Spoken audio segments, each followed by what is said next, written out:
Okay, so in the previous two videos, we introduced the idea of the simplex method, which is simple, basically to move along edges. But to implement it with algebra, we need some more derivations and some more introductions.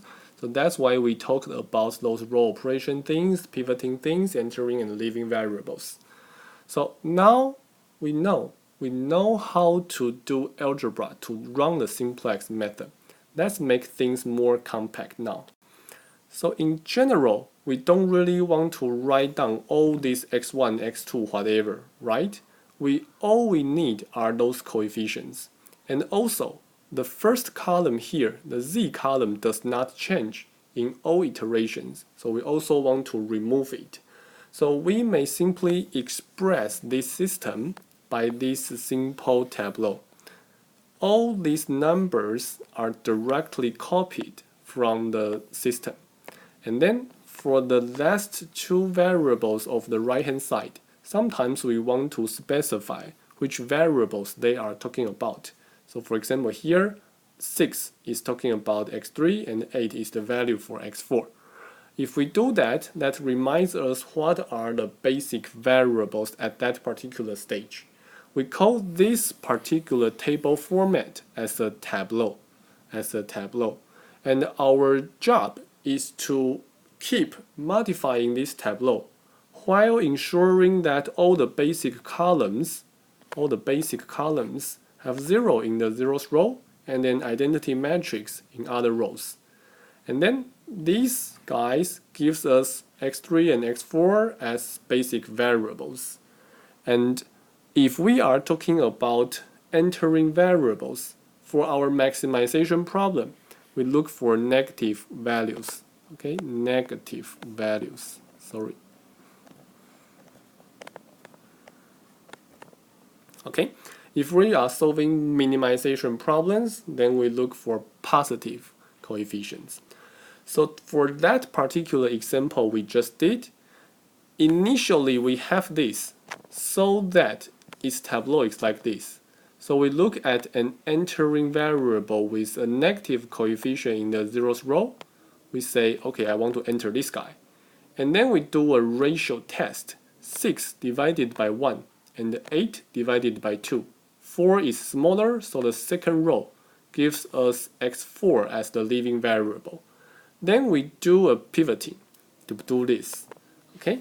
We want to make sure that this column becomes 0, 0, and 1. So we do some iterations. And then we see here, this should be negative 2. Sorry. Once we do the iterations, we will get this tableau. And then here is a negative number, so we keep entering it. And then we do a ratio test. Immediately, this one should go out. x3 should become non-basic. And then we do it again. All these numbers are so familiar, right? So for tableau, it's nothing but a compact expression for the linear systems. We are not really introducing any new ideas. So to give you some more example, let's consider this one. Suppose I want to maximize x1 subject to 3 inequality constraints like this and the non-negative variables. Then again, all we need to do is to input or add 3 select variables. And then we have a 3 by 5 system in our linear program. For this one, we will prepare our initial tableau. We see that all the numbers in the first row to the last row are directly copied from the LP. And the 0th row should be negated from the original LP, because when we have maximized x1, we are having z equals x1 or z minus x1 equals 0. So that's why this number is negative 1. Because this is a maximization problem, as we mentioned, we look for negative numbers in the 0th row. So we should enter x1. And then we here gives you a name for these coefficients because we need to talk about them so many times. We would call these numbers the reduced cost. So here we say, oh, for column 1, the reduced cost is -1, blah blah blah blah blah. So why do we call it reduced cost? It's because that in the tradition of linear program, at the beginning, those problems are designed to be minimizing the total cost of fulfilling some kind of requirements of jobs. So if we want to reduce cost, we look for coefficients that can help us reduce cost. And for those minimization problems, we look for positive values there. So if there is a positive value 1 or positive value 2, that means if we increase that variable by 1, we may reduce the cost by 2 or 1. So that's why these numbers in general are called reduced cost. Okay, reduced cost are the numbers in the zeros row. Okay, so anyway, now we increase x1, and that means we need to do some ratio test. Okay, do some ratio test.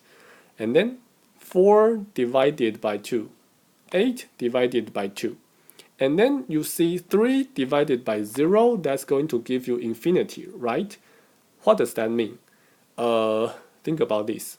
We are increasing x1.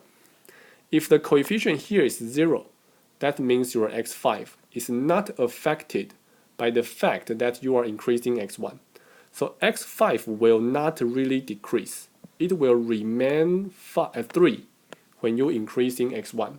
So that means your constraint 3 will never be violated. You only need to worry about constraint 1 and 2. So that's why 2 is less than 4, and then constraint 1 is the winner of the ratio test. So this one enter, this one leave, and then we do some pivoting. This guy should become 0, 1, 0, 0, and then you get a new system like this. The new basic feasible solution can be found here as x1 is 2, 0, 0, and then 4 and 3. And then your z2 is actually 2. Should we continue?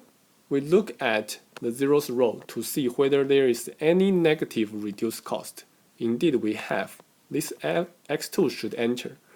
And then we do a ratio test again. Here, 4 divided by 2 is 2. 3 divided by 1 is 1. How about the first constraint?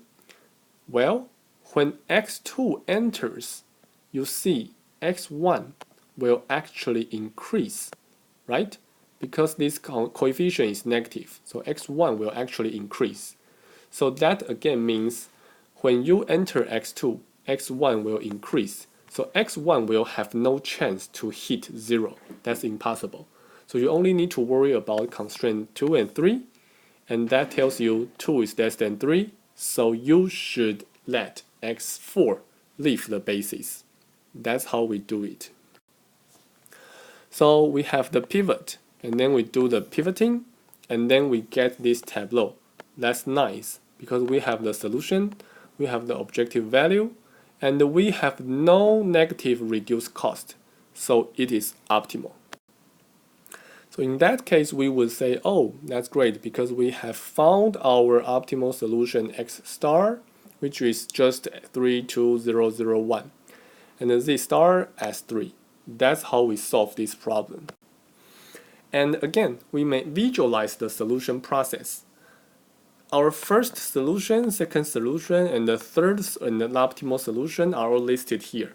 We only focus on the first two variables because they are the original variables. So we move from 0, 0 to 2, 0, and then 3, 2. We are always improving our solution, and we move along edges, start at extreme points, and eventually locate at an optimal solution. So we are really solving a linear system by following our concepts with those algebra.